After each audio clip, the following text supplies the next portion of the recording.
প্রিয় দর্শক, আমরা এই মুহূর্তে আছি ধামরাইয়ে। ধামরাই জগন্নাথ রথ বাংলাদেশের ধামরাই উপজেলায় অবস্থিত।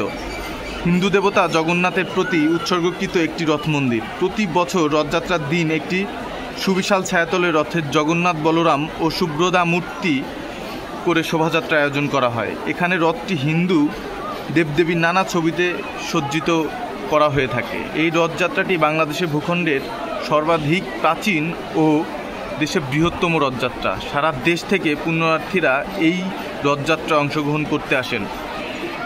আপনারা দেখতে পাচ্ছেন রথযাত্রার সামনের সড়কটি কানায় কানায় ভর্তি। সকল ধর্মবর্ণের মানুষ কিন্তু এখানে উপস্থিত হয়েছেন। এখানে যেহেতু একটা মেলার আয়োজন করা হয়, সেই সুবাদে প্রতিটি ধর্মের মানুষ কিন্তু এখানে অংশগ্রহণ করে থাকেন। এই ছিল ধামরাই থেকে সর্বশেষ রথযাত্রার পরিস্থিতি।